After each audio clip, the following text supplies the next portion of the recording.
spirit of drama, I'm going to roam, but I have to just... Hopefully that's good. Actually, you know what? I can actually... Can everyone hear me like that? Is that fine? Okay, I'll turn it off. You know what, Lee? I'm going to turn it off. That's better. You can hear me like this. That's fine. That's okay. Yeah, it was beautiful. Hopefully we won't have any fire alarms this time. For those of you who saw me last time, we almost had a fire drill happen, so I'm hoping that the presentation gods will be with me. Thank you. Thanks, Lee.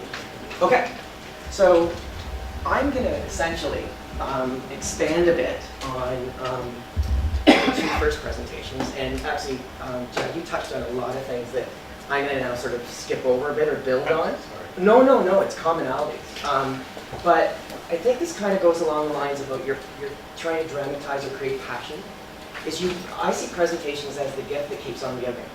And seeing it in the light of, obviously, investment. We all want wallets to be open and brands to be built and businesses to succeed.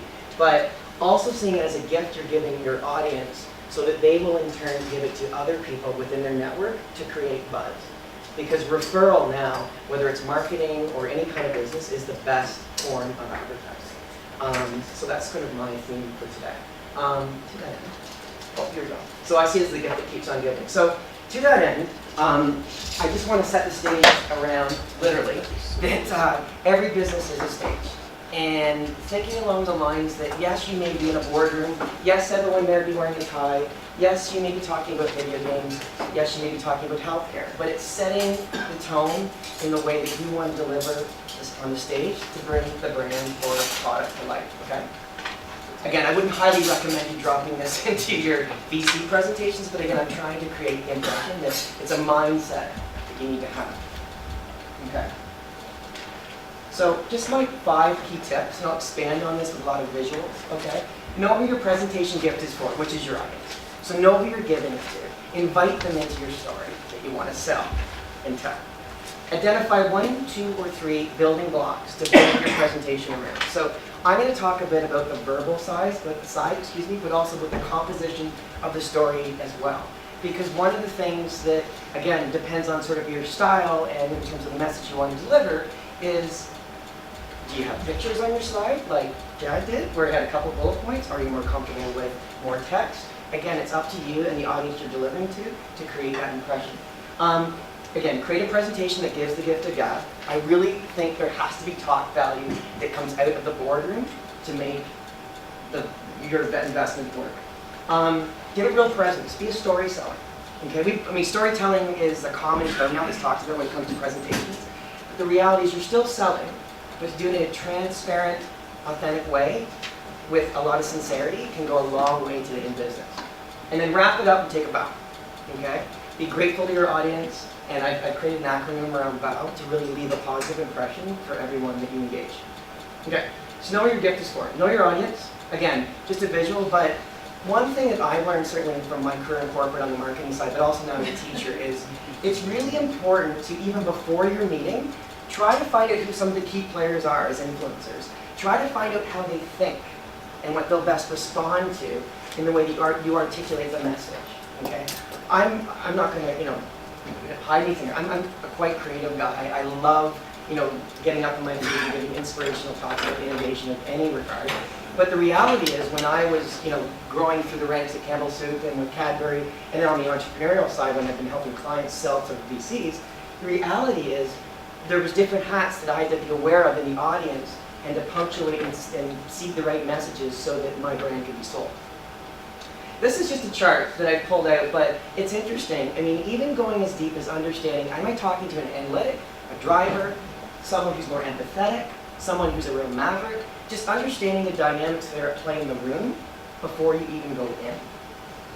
Okay, 3 building blocks to build a story. Okay, so basically, and Jack did a really good job there, but it's like really, really simple, smart, to the point, objectives or context within your slide. And I'm talking slides because I do believe PowerPoint has a role to play in some regard. I see it as a backdrop or scenery, but there has to be something there.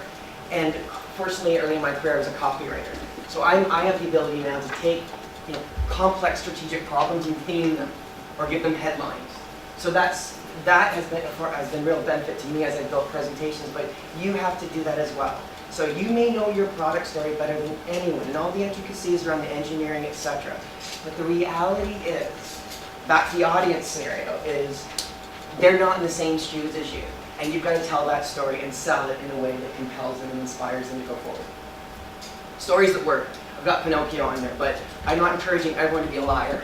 There's a book out there that Seth Godin wrote about all marketers are liars, but it's got some really good hidden, insights around that. You can have the greatest idea in the world, but if you cannot craft a story around it, and I often just use the term packaging to my students, if you don't package it, then I won't buy it.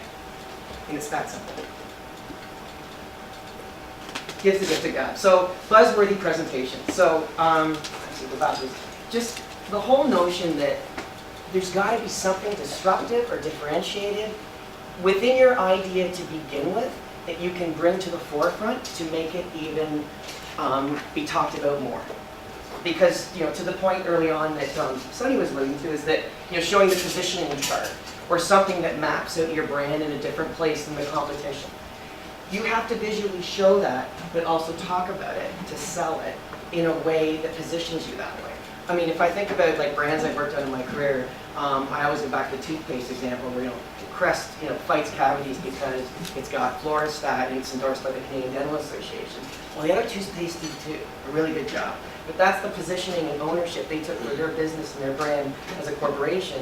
And the same applies for us as we're inventing new propositions and bringing them to market. There's always competition, and again, the functional benefits may line up together, but the reality is you have to paint a picture and own, I call it real estate, in the audience's mind of where you are, and build buzz around that. So be transparent. Social media is really driving this trend, but the reality is, be completely as transparent about your business as possible.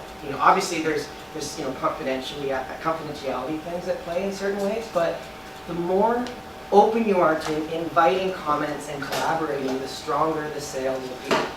So let people look inside, who you are. I love the whole notion about, buying the team, the horses. That's key. And I found that certainly in my career, now that I stepped out of corporate 3 years ago, but, the fact that for my personal brand story, that I had the credibility, when my bio was up as a part of the team, certainly adds to that. And we all have that in play too. Design from within and then create without doubt. Like there's no question your idea is going to change the game in video games. There's no question. And I've got the facts to support it. I call it fact-based storytelling, fact-based theater, fact-based drama, whatever you want to call it. The reality is you have to create without doubt and take a stand for your business and your brand in that moment of truth. And this is just a map that I actually always use is, again, the whole, giving a gift and telling a story. My students make a mistake all the time. It's hilarious. I just came from class today and a bunch of them did it again. They basically had their climax up front. Like they told theirs, the first 5 minutes I had the whole pitch, but they needed to actually build me up in the anticipation through the story of where they were getting to their business into a climax scenario, where just like you're reading a book or seeing a movie, there's like, oh my God, I love it. There has to be that moment for your story too, in front of your audience. Be a story seller. This is a firm belief of you. You've got to be you.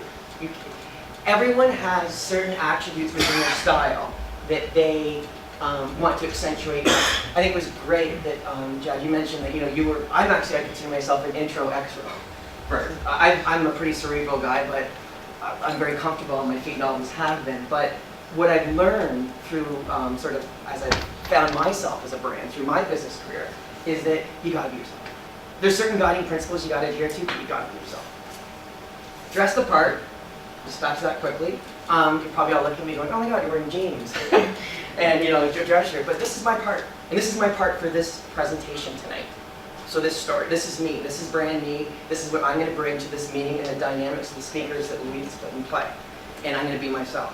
Again, understanding the brand positioning that you want to bring for your business in that scenario in front of investors is sort of the way you want to package yourself for that day. You may not want to be in a suit. It may not be the thing to do. It may the audience might be from Palo Alto and Silicon Valley, and they're entrepreneurs who are in their 20s, or VCs in their 20s walking around in track pants and sandals. But look at Steve Jobs, I mean, he gave us a number of pitches that way. So, I mean, while I think tie and shirt is sort of the right rule of thumb, I think we need to be open-minded now going forward as to what the dress can be for the certain situation. Okay, body language, huge, okay? You alluded to it, it was a great comment, that manage your body, use your hands, be passionate about what you're talking about. If you're not going to be passionate, no one else is, but if you're more comfortable behind the podium, go for it. That's your spot. If you're not, roam the ring. One of my, and I'm going to allude to this at the end of my presentation, I often try to draw inspiration from different presenters and speakers and customize it my style. You know, I look at President Obama, he likes to, you know, roam around, Bush behind, you know, behind the speaker. It just depends on your style and again how you want to build it. Okay, eye contact, again, not focusing on one person's eyes during the meeting, but acknowledging that you're here to give a presentation as a present to your audience, inviting everyone into your story, because everyone in this room, for example, is here tonight to be a part of, you know, this workshop, and they pay good money or they want good value. So every one of you deserves my eyes as I give you value in this story. So again, recognizing that when you're pitching your investors, that they're all there because they believe in what you're selling, and there's no one that's more important than the other. Again, maximize walking the room. Yeah, whatever's most comfortable. I either work the room or walk the room. But again, whatever's most comfortable for you in your space. And on that point, figure out what your space is and where you're most comfortable within your space, especially if you're a team presenting. So if, you know, if a couple of us were presenting to VCs, or, you know, does one person need to stand there like this or stand aside, or is that person better sitting down doing the PowerPoint, or maybe they're not even on stage at all? Just came from class today. I had 6 students standing there. One of them's presenting, and the other ones are just all over here like this. It's figuring out what role you have to play on the team to deliver the message in an impactful way, and finding out, you know, are you going to be quarterback? Are you going to be the running back? Are you going to be the receiver? Using the football analogy, not everyone is going to take center stage, just like actors, and figuring out what your role is. Okay? The art of voice, again, speaking to, you know, climax and how you build your story and build momentum around the action is sort of, you know, practicing pitching for certain times, pitching in your voice, not pitching, and figuring out, you know, when it's right to reveal the idea. Or here's some background, this is where I'm going today, and in a few minutes I'm going to show you something that's going to change your life. And just really, really setting the stage, then delivering from almost an acting context, like we were talking about Toastmasters. One of the things I did early on, I took acting lessons, and it really helped me, because I had to play different characters for different scenarios, and it helped me in this context too. Something I'd recommend to any of you, actually, as well, to augment Toastmasters. Have a conversation. Really don't treat it as talking at you. It's a dialogue, and invite dialogue. Think about watching a commercial on TV. Don't we hate it when we're sold to for 30 seconds? We enjoy when, like, to your point, Jad, about like open with a question. When you watch a commercial, don't you feel better about the message when it says, imagine if you won Lotto 649 and this is where you live. Like, you're invited into the commercial. The same is for your presentation. It's the same. Talk with the audience in where they want to be. Yes, you are going to do a lot of the talking, but be a bit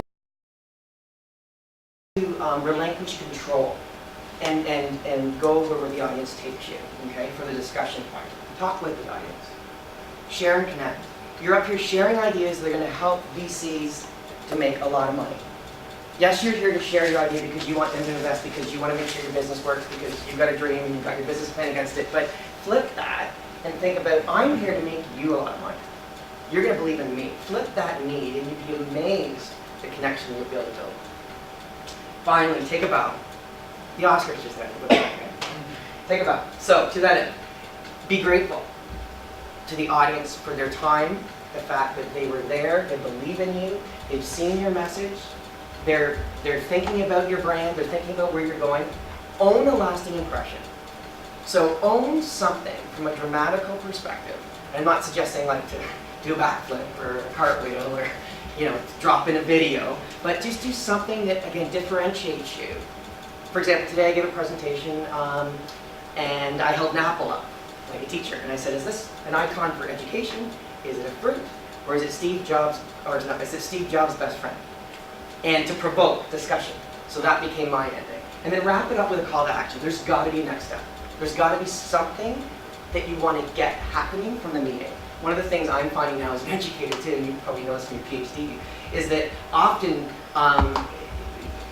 there's not traction happening right away when we want something to move, you know, when we talk about different initiatives.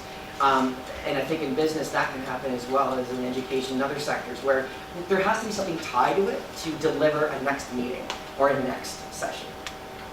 And lastly, just, this is huge.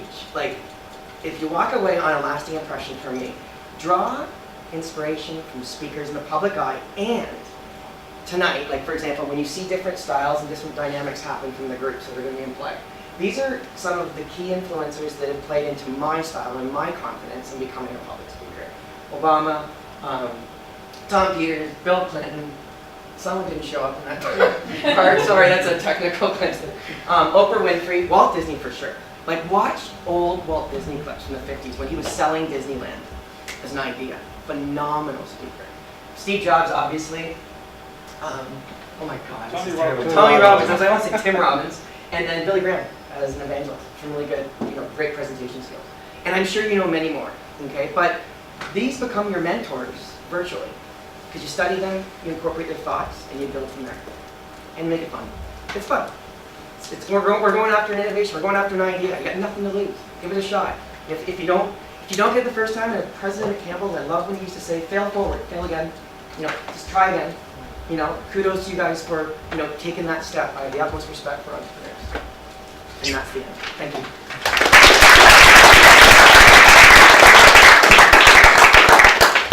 Probably no questions because I think I built on a lot of my colleagues, and I know we've got to get to the pitches, but is there any questions or do we have time or any thoughts? Does anyone want my little backdrop of the theater for their presentation? Thanks very much, guys.